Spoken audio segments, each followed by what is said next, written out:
Central Delhi ఒక రణరంగం లాగా, ఒక వార్ జోన్ లాగా మారింది. కాక్రోచ్ జనతా పార్టీ పిలుపునిచ్చిన చలో సంసద్ కార్యక్రమానికి వేలాది మందిగా తరలి రావడంతో యువతతో ఢిల్లీ కిక్కిరిసిపోయింది. రోడ్లన్నీ విద్యార్థులతో నిండిపోయాయి. ఈ సందర్భంగా జరిగిన లాఠీ చార్జ్ తీవ్ర ఉద్రిక్తతలకు దారితీసింది. ఎంతో మంది గాయపడ్డారు.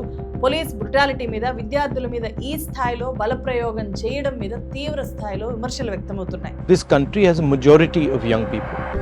Prime Minister Modi is the most anti-youth Prime Minister India has ever had. The boys and girls who are walking the streets of Delhi are not criminals.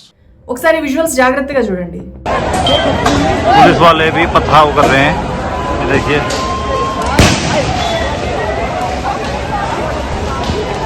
Police वाले प्रोटेस्टर्स के ऊपर पथराव कर रहे हैं.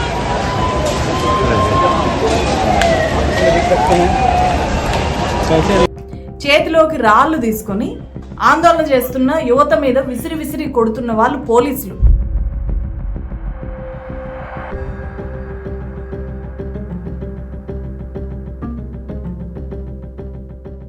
జూలై 20, 2026 ఈ తేదీ మన దేశ చరిత్రలో ఎప్పటికీ నిలిచిపోతుంది. 2 కారణాల వల్ల నిలిచిపోతుంది. ఒకటి, ప్రభుత్వం ఎంత అణచివేసినా, ఎంత భయపెట్టినా అణచివేతను ఎదిరించి భయాన్ని పాతాళంలోకి తొక్కుతూ, పాతాళంలోకి పాతిపెట్టి ఈ దేశ యువత ప్రజాస్వామ్యానికి ఆలయమైన పార్లమెంటును చేరుకోవడానికి, పార్లమెంటు ఆవరణలోకి వెళ్లి నిరసన తెలియజేయడానికి ముందుకు కదిలిన రోజుది.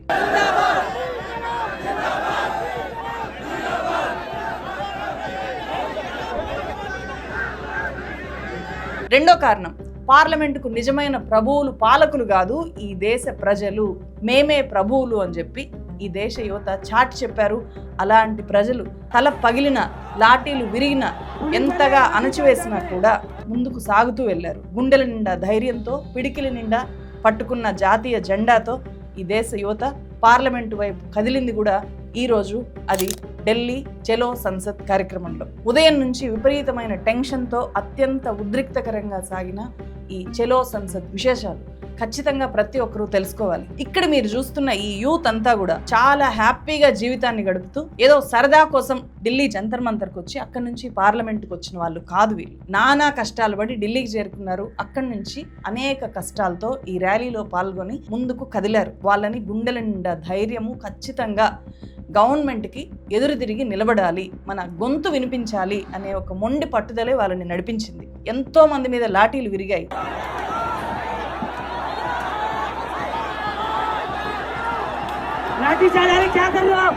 టీర్ గ్యాస్ ప్రయోగాలు అనేక సార్లు జరిగాయి. గాయాలయ్యాయి, రక్తం చిందింది. అయినా సరే ఎక్కడ వెనక్కి తగ్గలేదు. ఉదయం ఢిల్లీలో జోరును కురిసిన వాన ఈ ప్రజలు ఎవరిని కూడా ఆపలేకపోయింది. 5,000 మందికి పైగా మోహరించిన పోలీసులు వీళ్ళని కొట్టారు, దౌర్జన్యం చేశారు, అడ్డుకోవడానికి ప్రయత్నం చేశారు, కానీ వీళ్ళని కంప్లీట్ గా నిలువరించలేకపోయారు.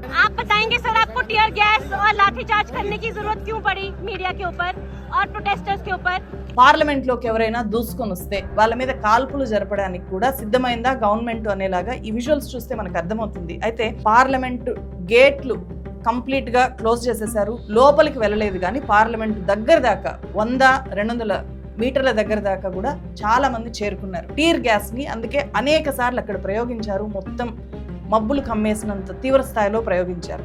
పార్లమెంటు బయట, rail Bhavan, Connaught place areas మొత్తం కూడా పొగతో నిండిపోయింది. ఆ స్థాయిలో టీర్ గ్యాస్ ని ప్రయోగించారు అక్కడ ఉండే యువతని చెల్లాచెదురు చేయాలి అని చెప్పి. యువత అత్యంత శాంతియుతంగా చేసిన ర్యాలీ ఇది. అయినా సరే తమకు వచ్చిన ఆదేశాల ప్రకారం పోలీసులు అత్యంత ఘోరంగా, మోస్ట్ బ్రూటల్ వేలో లాఠీచార్జ్ చేశారు. విద్యార్థుల మీద విరుచుకుపడ్డారు. మైక్ లో అభిజిత్ దీప్కే పిల్లల్ని కొట్టకండి అని చెప్పి వేడుకుంటున్న ఈ మాటలు వినండి ఒకసారి.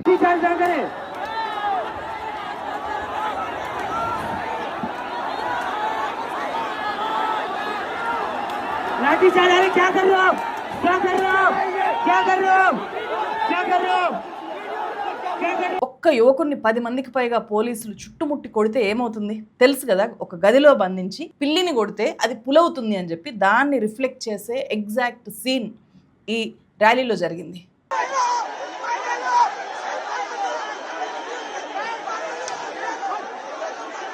లాఠీ చార్జ్ చేస్తున్న పోలీసులతో ఈ అమ్మాయి అన్న మాటలు అక్కడికి వెళ్ళిన వాళ్ళని కాదు, ఈ వీడియో చూసిన వాళ్ళందరినీ కూడా కన్నీళ్ళు పెట్టిస్తుంది. మీ పిల్లలైతే ఇలాగే కొడతారా, మేము మీ పిల్లల లాంటి వాళ్ళం కాదా అని చెప్పి పోలీసులను వేడుకుంటోంది.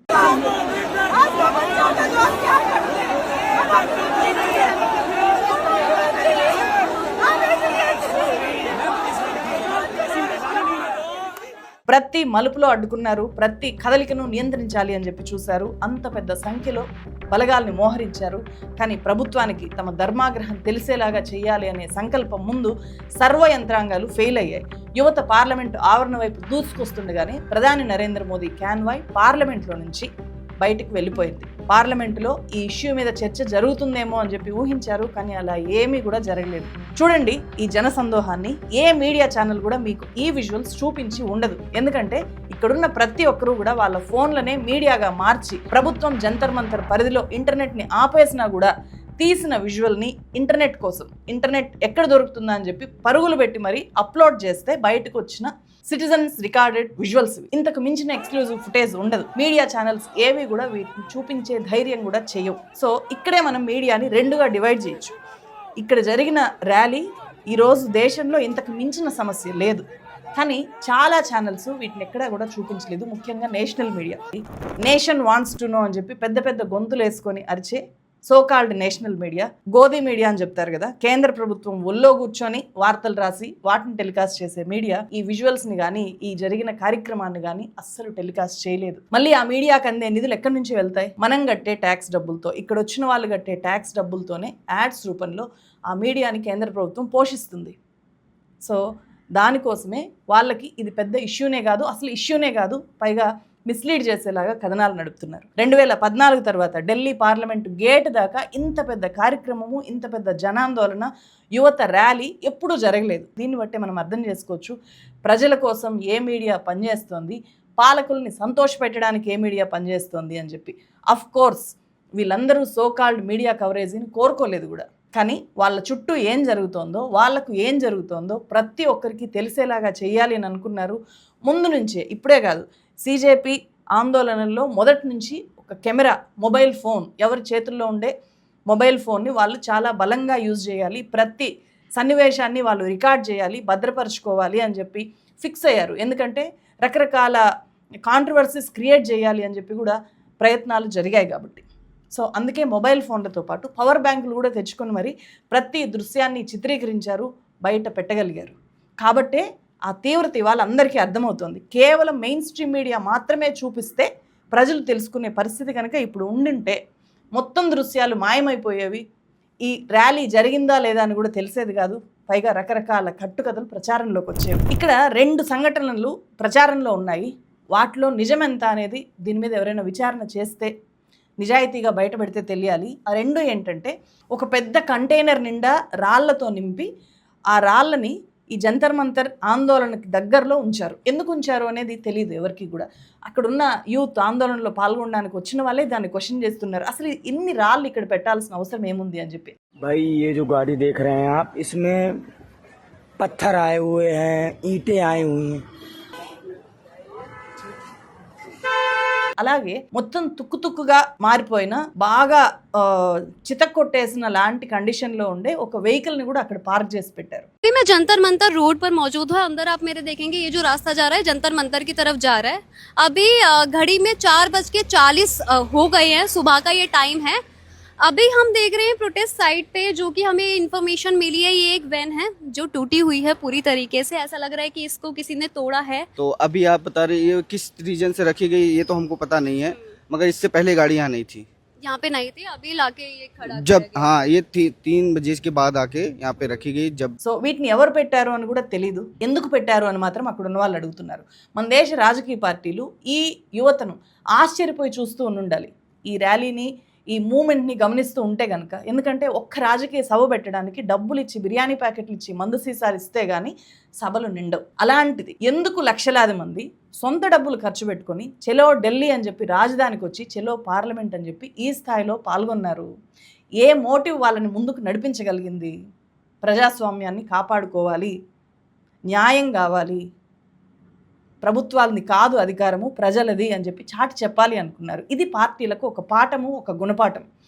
పబ్లిక్ ఇష్యూస్ని నెగ్లెక్ట్ చేస్తే ఇక ఈ దేశ యువత చేతులు ముడుచుకుని కూర్చోదు. రియల్ ఇష్యూస్ ఉన్నప్పుడు యువత నిలబడతారు, తలబడతారు, ధిక్కార స్వరాన్ని వినిపిస్తారు. ప్రజాస్వామ్యాన్ని పాలకులు హేళన చేస్తుంటే ఇలా ప్రజల సత్తా ఏంటో ఖచ్చితంగా చూపిస్తారు. అది ఈ ర్యాలీ చెప్తోంది. ఈ అమ్మాయి చేతిలో ఉండే ప్లకార్డ్ని చూడండి ఒకసారి. The power of the people is greater than the people in power. అధికారంలో కూర్చున్న వాళ్ళకంటే కూడా ఆ అధికారాన్ని ఇచ్చిన ప్రజలు చాలా గొప్పవాళ్ళు. అలాగే ఈ చిన్నారి పాప ఏం చెప్తోందో చూడండి. Please save my future. అవును, ప్రజాస్వామ్య దేశాన్ని నియంతృత్వ పోకడల్లోకి నెట్టేస్తున్న పాలకుల నుంచి ఇలాంటి పిల్లల భవిష్యత్తును కాపాడడానికి ఈ దేశ యువత ఇలా బాధ్యతాయుతంగా ముందుకు కదిలింది రోజు. ఈ ఉద్యమం మొదలవడానికి కారణం నీట్ ప్రశ్నాపత్రాల లీకేజీలే కావచ్చు. కానీ ఇక్కడి దాకా వచ్చిన ఈ యువత అంతా కూడా నీట్ సమస్యని ఎదుర్కోని వాళ్ళు, రకరకాల ఇష్యూస్లో ప్రభుత్వ ధోరణి చూసిన వాళ్ళు, ఏ మూమెంట్ని కూడా ఎలాంటి ప్రచారాలతో, మత ప్రచారాలతో, మత విద్వేషాలతో అణచివేయాలి అని చెప్పి, వాళ్ళని దేశద్రోహులుగా చిత్రీకరించాలి అని చెప్పి పాలకులు, పాలక పార్టీ ప్రయత్నం చేస్తోందో పదే పదే చూసి విసిగి వేసారిపోయిన వాళ్ళు, ఈ దేశం ఎంతటి ప్రమాదకరమైన స్థాయిలోకి వెళ్ళిపోతుందో చూస్తూ ఇంతకాలం ఊరుకొని ఇక మీదట ఎట్టి పరిస్థితుల్లోనూ ఊరుకోకూడదు అని చెప్పి వాళ్ళంతా ఇక్కడికి వచ్చారు. వీళ్ళలో చాలామంది మంచి మంచి ఉద్యోగాల్లో ఉన్న వాళ్ళు కూడా ఉన్నారు. సాఫ్ట్వేర్ ఇంజనీర్లు ఉన్నారు, వీళ్ళలో డాక్టర్స్ ఉన్నారు, డాక్టరేట్లు ఉన్నారు, లాయర్లు ఉన్నారు. ఏ ఉద్యోగం లేని నిరుద్యోగ యువత పెద్ద స్థాయిలో పాల్గొంది. అందరికంటే ముఖ్యంగా ఇదే యువతలో ఒకప్పుడు బీజేపీని అభిమానించిన వాళ్ళు, బీజేపీకి ఓట్లేసిన వాళ్ళు, మేము ఒకప్పుడు అంధభక్తులుగా ఉన్నాము అని చెప్పుకుంటూ కూడా పాల్గొన్నారు. వినండి ఈమెమంటుందో. कोरोना भगाएगा, हम आपके साथ हैं। हमने एक अंधभक्त घंटी बजाया कि कोरोना भागेगा। आप देश को देखो, कहाँ छुपे हो मोदी? आप देश के साथ देखो, पुलिस यहाँ कॉलर फाड़ी है, तो बदतमीजी है हमारा, हमारी दोस्तों, हमारी बहनों को यहाँ पकड़ा है, पूरा मेरे कॉलर पकड़ा है। ముఖానికి మాస్క్ వేసుకున్న ఈ అమ్మాయి ఏం చెప్తుందంటే, నేను యూపీ ప్రయాగ్రాజ్ నుంచి జంతర్ మంతర్కు చాలా ముందుగానే వచ్చాను, చలో సంసద్లో పాల్గొనడానికి వచ్చాను అని చెప్పి ఈమె చెప్తోంది. అలాగే నా తండ్రి యూపీ బీజేపీ లీడర్ అని చెప్పి కూడా ఈమె చెప్తోంది. मुंह छुपा के बोलना पड़ रहा है, घर से भाग के आए। मेरे खुद के पिताजी, मेरा गांव समाज सब बीजेपी के नेता है। मेरे खुद के पिताजी नेता है। बीजेपी में आपके पिताजी नेता है? हाँ है, छोटे से लेकर बड़े तक हमारे घर में जितने सदस्य हैं सब बीजेपी के नेता है, पर हमें घर में भी लड़ना पड़ रहा है। हम यूपी से भाग। కానీ ఇప్పుడు వాళ్ళ ఇంట్లో వాళ్ళతో ఫైట్ చేసి మరి ఈ ప్రోగ్రాంకి వచ్చిందంట. ఈ అమ్మాయి చెప్పింది నిజమే అయితే మాత్రము అది చాలా చాలా పెను మార్పు ఈ దేశంలో వచ్చింది. విపక్ష ఎంపీలు కూడా ఈ ఆందోళనలో యువతతో కలిసి ముందుకు నడిచారు. ఆమ్ ఆద్మీ పార్టీ లీడర్స్ అయితే మొత్తం ర్యాలీల్ని ముందుండి నడిపించారు.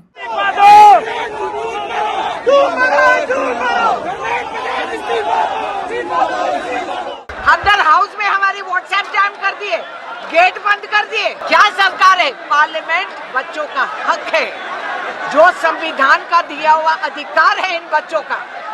ये कौन होते हैं? नालायक लोग किसानों के साथ ऐसे ही किए, शर्म नहीं? नीट एग्जाम फेल हुआ, मंत्री को लेके गोद में बिठा के बैठे। मैडम आप भी क्या आप भी? అలాగే మహువా మొయిత్రా కూడా వీళ్ళకు మద్దతుగా పార్లమెంటుకు ముందుగానే వచ్చి మద్దతు ప్రకటించారు. These are usually done on enemy states, on enemies of the state. This is the first time that a government is carrying on a morning, daybreak, secret, covert operation on its own citizens. Congress MP Priyanka Gandhi కూడా లాఠీ చార్జ్ని తీవ్రంగా తప్పుపట్టారు. విద్యార్థులు rise చేస్తున్న ఇష్యూస్ని ఖచ్చితంగా ఈ సభ చర్చించాలి, ఈ parliament ఎవరి జాగీరు కాదు, ఇది వాళ్ళ పార్లమెంటు అని చెప్పి యువతను ఉద్దేశించి అన్నారు. हमारे बच्चे हैं, देश का भविष्य है, ये संसद उन्हीं का है, किसी की जागीर नहीं है। आप डिस्कस करने के लिए राजी नहीं है और बच्चों पे आप टीयर गैस कर रहे हो और उनकी पिटाई कर रहे हो, किस लिए? बच्चे हमारे। ఇంతకీ ఈ మూమెంట్ ఏం ఫలితాన్ని సాధించింది? చలో సంసద్ చేశారు. జూన్ 20 నుంచి ఇప్పటిదాకా జంతర్ మంతర్లో కదలకుండా కూర్చున్నారు. ఇప్పటికీ వాంగ్చుక్ నిరాహార దీక్షలోనే ఉన్నారు. ఇది ఏం సాధించింది? ఈ మూమెంట్ సాధించిన అతిపెద్ద విజయం యువతలో ఐక్యత. యువత అంతా కూడా ఈ దేశ భవిష్యత్తు ఎలా ఉండాలి అని చెప్పి లిఖించుకోవడానికి అందరూ కలిసికట్టుగా బయలుదేరారు. అంతకు మించిన విజయం ఏం కావాలి? కేంద్రం శక్తియుక్తులు, అధికారం, యువత పట్టుదల ముందు పటాపంచలైపోయాయి. చలో సంసద్లో భాగంగా జరిగిన ఇంకొక ఇంపార్టెంట్ పరిణామం సీజేపీ నాయకుల్ని కేంద్రం చర్చలకు పిలవడం. సౌరవ్ దాస్, అశుతోష్ రాంకా జేపీ నడ్డాను కలవడానికి వెళ్తున్నాము అని చెప్పి ప్రకటించారు. ఆ తర్వాత కలిశారు. సోనం వాంగ్చుక్ను వెంటనే విడుదల చేయాలి, ఆయన మీద ఎలాంటి నియంత్రణ నిషేధం లేకుండా ఆయన్ని తిరగనివ్వాలి అనేది ఫస్ట్ డిమాండ్. రెండోది, విద్యాశాఖ మంత్రి ధర్మేంద్ర ప్రధాన్ ఖచ్చితంగా రాజీనామా చేయాలి, లేకపోతే ఆయన్ని తొలగించాలి అనేది రెండో డిమాండు.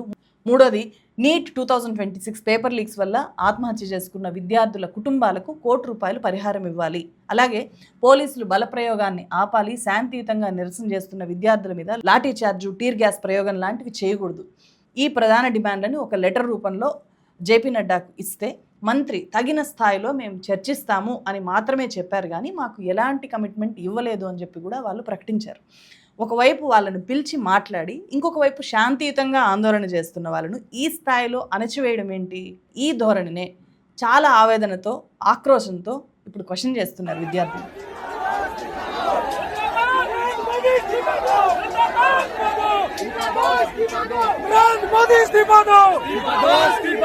చలో సంసద్ కొనసాగిన, కేంద్రం సీజేపీ లీడర్లతో చర్చలు జరిపిన వాంగ్చుక్ మాత్రం ఇప్పటికీ తన నిరాహార దీక్షను కొనసాగిస్తున్నారు. ఆయన ఈ ప్రోగ్రాంలో పాల్గొనాల్సింది మార్నింగే. నా హెల్త్ కండిషన్ బాగానే ఉంది, నన్ను తాత్కాలికంగా అనుమతి ఇవ్వండి, నేను వెళ్ళి పార్టిసిపేట్ చేస్తాను అని చెప్పి ఆయన ప్రస్తుతం ఉన్న గవర్నమెంట్ హాస్పిటల్ సఫ్దార్జంగ్ హాస్పిటల్ని కోరుతూ ఒక లెటర్ కూడా రాశారు. అయితే అంతకంటే ముందు దీక్ష విరమించడానికి, నేను గనక దీక్ష విరమించాలి అని మీరు కోరుకుంటే 3 కండిషన్స్ ఉన్నాయి నావి అని చెప్పి ఆయన హాస్పిటల్లో నుంచే అక్కడుండే ఒక టిష్యూ పేపర్ మీద తన చేతి రాతతో రాసి దాన్ని ఎక్స్లో పోస్ట్ చేశారు. ఆయన ఏమన్నారు, ఆ 3 కండిషన్స్ ఏంటి అంటే, 1, నీట్ పేపర్ లీక్కి కేంద్ర ప్రభుత్వం పూర్తిగా బాధ్యత వహించాలి. 2, రాజకీయ పార్టీల ఎంపీలు, నాయకులు పార్లమెంట్ దగ్గరకు వచ్చే సీజేపీ ప్రతినిధుల్ని కలిసి ఈ ఇష్యూని పార్లమెంట్లో మాట్లాడతాము అని చెప్పి హామీ ఇవ్వాలి. 3, తను పార్లమెంట్ వరకు చేరుకోలేకపోతే వివిధ పార్టీల ఎంపీలు హాస్పిటల్కి వచ్చి ఈ అంశాల మీద పార్లమెంట్లో ప్రస్తావిస్తాము అని చెప్పి నాకు హామీ ఇవ్వాలి. ఇవి వాంగ్చుక్ పెట్టిన డిమాండ్స్. వాంగ్చుక్ ఎక్కడా కూడా విద్యాశాఖ మంత్రి ధర్మేంద్ర ప్రధాన్ రాజీనామా చేయాలి అని చెప్పి ఇక్కడ కోరలేదు, అట్లాంటి కండిషన్ పెట్టలేదు. విద్యా సంస్కరణలు, లీకేజీలకు బాధ్యత వహించాలి, పార్లమెంటులో ఈ ఇష్యూ మీద చర్చ జరగాలి అని మాత్రమే ఆయన కోరుకున్నారు. ఇది గమనించాలి. కాక్రోచ్ జనతా పార్టీ మూమెంట్ కానీ, ఈరోజు జరిగిన చలో సంసద్ కార్యక్రమం కానీ ఇచ్చిన ఒక గొప్ప సందేశం ఉంది. నాయకులు అమ్ముడుపోవచ్చు ఈ దేశంలో, కానీ ప్రజలు మాత్రం ఖచ్చితంగా ఉద్యమాల్ని నిర్మిస్తారు, ప్రజాస్వామ్యాన్ని కాపాడుకోవడానికి ముందుంటారు అని చెప్పి ఒక గొప్ప సందేశాన్ని పార్లమెంట్ సాక్షిగా, జంతర్ మంతర్ సాక్షిగా ఈ యువతంతా కూడా ఇచ్చారు. ఒకవేళ విపక్ష నాయకులు కూడా బీజేపీలో చేరిపోయినా ప్రజలు ప్రజాస్వామ్యాన్ని వదిలిపెట్టరు, ఈ దేశ అసలైన స్వభావంతో అంతా కలిసికట్టుగా ముందుకు కదిలి ప్రజాస్వామ్యాన్ని కాపాడుకుంటారు అని చెప్పి చలో సంసద్ ఒక గొప్ప సందేశాన్ని ఇస్తుంది. అందుకే ఇది ఒక గొప్ప స్ఫూర్తిదాయక ర్యాలీ. అలాంటి చాలా ఇంపార్టెంట్ ర్యాలీలో నేను డైరెక్ట్గా పార్టిసిపేట్ చేయలేకపోయాను. హైదరాబాద్లో జరిగిన 2 కార్యక్రమాల్లో నేను పార్టిసిపేట్ చేశాను, వెళ్ళి పాల్గొన్నాను, మాట్లాడాను, నా మద్దతు ప్రకటించి వచ్చాను. కానీ ఢిల్లీ దాకా నేను వెళ్ళలేకపోయాను. ఎందుకు అని చెప్పి కూడా చాలామంది అడుగుతున్నారు. నేను అక్కడికి వెళ్ళి ఉంటే బహుశా 1-2 వీడియోలు అక్కడ ఏం జరుగుతుందో పోస్ట్ చేసేదాన్ని. నేను పోస్ట్ చేయకపోయినా కూడా మీ అందరికీ అవి ఖచ్చితంగా చేరుతాయి. కానీ ఈ మొత్తం పరిణామాలని వివరించి చెప్పాలి, దాని గురించి అక్కడ ఏం జరుగుతుందో తెలుసుకొని నేను ఇలా అయినా సరే కనీసం ఒక రూమ్లో ఉండైనా సరే నేను మీ ముందు పెట్టగలుగుతున్నాను, మీకు రిపోర్ట్ చేయగలుగుతున్నాను. సో నాది చాలా చిన్న ఛానల్, ఏ నెట్వర్క్ లేని ఛానల్. గంటల తరబడి కూర్చొని నేను, నా టీము ప్రతిదీ ఏం జరుగుతోంది అని చెప్పి, ఎవరెవరు ఏ ఇండివిజువల్ ఇండిపెండెంట్ వ్యక్తులు ఏ వీడియో పోస్ట్ చేస్తారు అని చెప్పి చూసి వాటినన్నిటిని అనలైజ్ చేసి వాటిని ఫ్యాక్ట్ చెక్ చేసి ఒక క్రమాన్ని మీ ముందు పెట్టడం. సో ప్రజాస్వామ్యం ప్రమాదంలో పడ్డప్పుడు మేల్కొన్న ఈ దేశ యువత మొదలుపెట్టిన మహోద్యమం ఇది. ఈ యువత నుంచి పెద్దవాళ్ళు చాలా నేర్చుకోవాలి. ప్రభుత్వాన్ని ప్రశ్నించడము అనేది దేశద్రోహం కాదు అనే విషయాన్ని ముందుగా నేర్చుకోవాలి. ఈ దేశ భవిష్యత్తు, విద్యార్థుల భవిష్యత్తు ఉజ్వలంగా వెలగాలి అనే సంకల్పం తప్ప అంతకు మించిన రాజకీయ లక్ష్యాలు, ప్రయోజనాలు ఇక్కడుండే యువతకు లేదు. నిజంగా వీళ్ళకి కనుక రాజకీయ ప్రయోజనాల కోసం, లక్ష్యాల కోసం వీళ్ళు పెట్టుకొని పనిచేస్తే అది కూడా మంచిదే, దాన్ని కూడా నేను ఆహ్వానిస్తాను. ఇందులో ఉన్న వాళ్ళు పొలిటీషియన్స్ అయితే, ఎందుకంటే ఈ స్పృహతో, ఈ చైతన్యంతో ఉన్నవాళ్ళు పాలిటిక్స్లోకి వస్తే ఖచ్చితంగా వాళ్ళు ఇప్పుడున్న వాళ్ళకంటే చాలా బెటర్గా అయితే పనిచేస్తారు కదా. ఆ సంకల్పానికి నా మద్దతే కాదు, మీ మద్దతు, మనందరి మద్దతు కూడా చాలా అవసరం. ఇలాంటి ఉద్యమంలో మతాన్ని చూసేవాళ్ళు చాలా చాలా ఎక్కువ మంది ఉన్నారు. బీజేపీ సపోర్టర్స్గా చెప్పుకుంటున్న వాళ్ళు మతాన్ని మాత్రమే చూస్తున్నారు. ఇదంతా కూడా ఒక దేశద్రోహ చర్య అని చెప్పి ఇప్పటికీ నమ్ముతున్నారు, ఇప్పటికీ చిత్రీకరిస్తున్నారు, దాన్నే ప్రచారం చేస్తున్నారు. అడ్డమైన ఫేక్ నెరేటివ్స్, ఫేక్ స్టోరీస్, ఎవరో ఏదైనా మాట్లాడితే, అక్కడ వేదికల మీద ఎవరైనా మాట్లాడితే దాన్ని ముక్కలు ముక్కలుగా కట్ చేసి మిస్లీడింగ్గా పోస్ట్ చేయడము, అబద్ధాలని ప్రచారం చేయడం చేస్తున్నారు. అలాంటి వాళ్ళను కూడా ఇదంతా గమనిస్తున్న వాళ్ళు ఖచ్చితంగా తిప్పికొట్టాలి. సో వీళ్ళను మించిన దేశభక్తులు ఎవరుంటారు ఈ దేశంలో? వీళ్ళను దేశద్రోహులు అంటే అసలు ఎవరు నిజమైన దేశద్రోహులు, నిజమైన దేశభక్తులు ఎవరు? ఇది ఖచ్చితంగా ప్రతి ఒక్కరూ ఆలోచించాలి. ఈ వీడియో చూస్తున్న వాళ్ళందరికీ నాది ఇంకో రిక్వెస్ట్ ఉంది. మీరు ఏది పడితే అది నమ్మేవాళ్ళుగా, ఏది పడితే అది ఎంకరేజ్ చేసేవాళ్ళుగా ఉండకూడదు అని చెప్పి కూడా నేను కోరుకుంటున్నాను. The final decision is yours. మరో వీడియోతో